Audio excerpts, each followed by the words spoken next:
Does this not make you sad?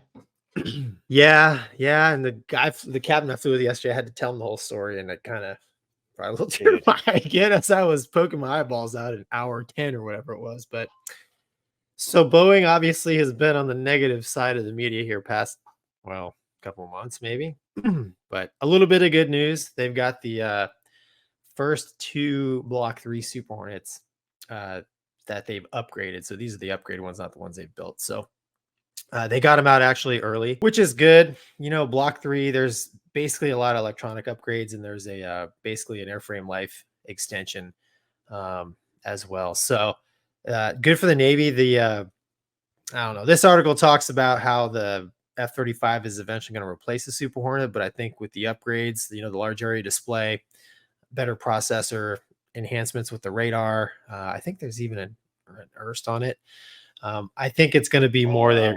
They're going to work together. They're going to be on the flight decks together. Super Hornet production is supposed to end in 2027. And, I think by then, right, Doug, at the bottom, it says there's like 95. They'll have 95 Block 3 Super Hornets, which the tipper I'm getting from guys that are actually flying Hornets now is the Block 3 is 95 of them. The Block 3 is a whole nother ball of wax. So, which is crazy because the ones I flew 10 years ago were amazing. But I think it's going to keep the Super Hornet at the tip of the spear for a long time, especially given the F-35 issues, which we're really not going to talk about today. But as I was looking at things in the news to talk about, that it would be interesting, the F-35 with the what is it, the Trench 3 or the whatever, the software upgrade, TR3, right? TR3 upgrade delays. It's good that the Navy has the Super Hornet to kind of back itself up with, which we put out the video of the Marines upgrading their legacy Hornets, and then some of the comments were really good. Some of the commenters like they need to take that money and buy Super Hornets, which is valid. Keep the production line open longer. And Boeing, I read that Boeing is, even though they're going to shut down production presumably in 2027, the rumor is they're going to kind of like correct me if I'm wrong, but when they shut down production of the Raptor, they destroyed all the tooling, right? That's what I heard. So what I read today in a couple articles was that Boeing is actually going to keep that tooling and stuff off to the side, kind of like just in case. So it's good to see a little bit of good news coming out of Boeing. I used to work for them. They were great to me. I'm a Boeing fan. So it's awesome they got these two jets out early for the upgrade back to the fleet, where they can put them to good use. So what do you think, Mover? I would have taken the job. Dude, come on, man. Dude, I know. Still will. If Boeing is watching, I'll do it. I would love to fly the Block 3 Super Hornet. So me too.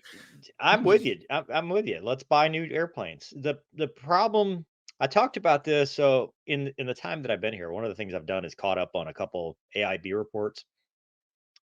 2 AIBs, 2 very similar in different ways. And by that, I mean, I did one, the F-15 at Kingsley Field. That was a hydraulic issue. And you don't really think, okay, old jet, not really a factor, but it is. And the same thing with the F-16. These jets are 40 plus years old or approaching 40 plus years old. If you're going to keep the airframe in service, you got to buy new ones, because even though our maintainers are amazing, they're awesome, especially when you start talking guard reserve, because they stay there. And I'm not knocking active duty. I'm just saying guard reserve maintainers are there for the long haul, and they have that buy-in, and they, it's pristine, right? You go look at any F-16 that's been in a guard or reserve unit, everything is polished, shiny, very, very, very clean. And that's because it's the pride, because they're going to be with it, not just 3 years, but their entire career. But there's only so much you can do. And the problem is, which I've heard from the F-16 side of things, the more upgrades they do, the more wiring issues they start to have, because the jets were designed with, Block 40, for example, was designed with certain buses and certain capabilities. And you start adding on these other things, these other electrical loads, these other things that weren't originally designed, law of unintended consequences start to happen. On the same note, as you look at like the F-15 or even the Viper, you're putting cycles on it. You're extending the flying hours. You know, it was originally designed for, let's say, 6,000 hours and 8,000 hours and 10,000 hours. Airframe hours. You start, and it's not just like cycles on an airliner. You're talking pulling G's, stores, you know, asymmetrical G forces, cycles on the landing gear. All that stuff starts to add up.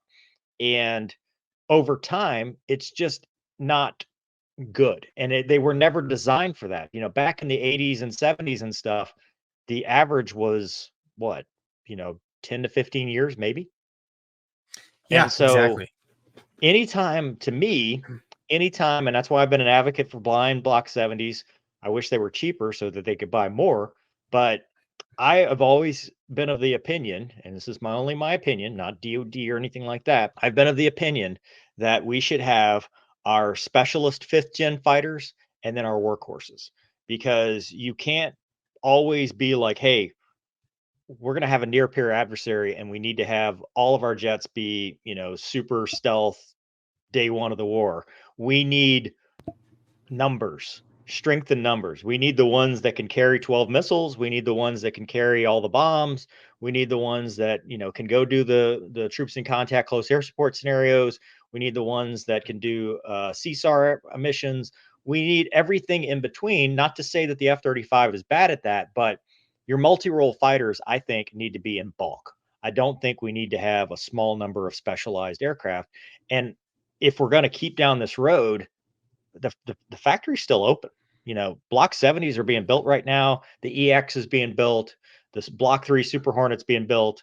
We could supplement and augment by buying these aircraft. And that's just, I don't know. I mean, I'm not smart enough to be in the Pentagon, so I don't know what's going on with the spreadsheets. But to me, instead of spending money upgrading, it would have probably been better off just buying new jets. Yeah, I mean, you bring up a lot of good points, man, and a lot, a lot of times the new jets come with the upgrades, Right. right? And, So, and I and the mean, new jets, they take the upgrades out, like the APG 83. They take that off and they're like, all right, let's stick that in there, so to speak. yeah, But I just, to me, it's not just the capabilities, but it's the new car smell.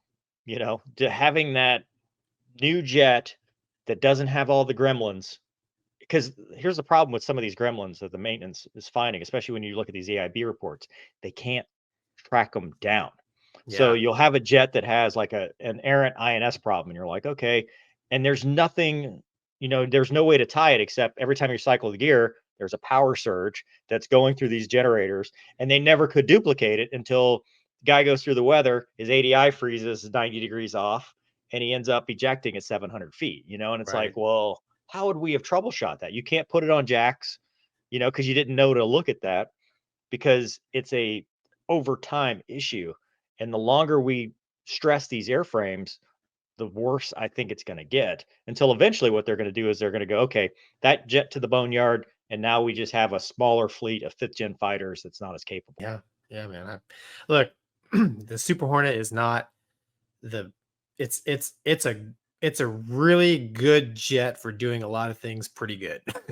It's not the end all, but like these fourth gen airplanes they have now, like I think that the F-16, the F-18, the F-15. I mean, there's this when it comes to like fighter aircraft and like men and women's just ability to operate them, integrate with these machines. Like the fourth gen fighter is pretty high up there. And I would argue, man, a lot of the differences and capabilities between fifth gen and fourth gen, minus stealth, which I think could be negated with, like the growler and that kind of stuff. But I think a lot of it is just the electronic gadgets that are under the skin, right? So I mean, Oh, a yeah. lot of that stuff can be, a lot of that stuff can be put into an older airframe that's proven, right?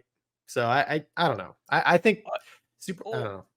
yeah, and I mean, I agree. I think we need to have both. If we cannot clean sheet design, which we've proven we can't, if we cannot Right. clean sheet design in 5 years or less, then we need to have an ability to produce aircraft to keep, you know, to keep our capabilities up.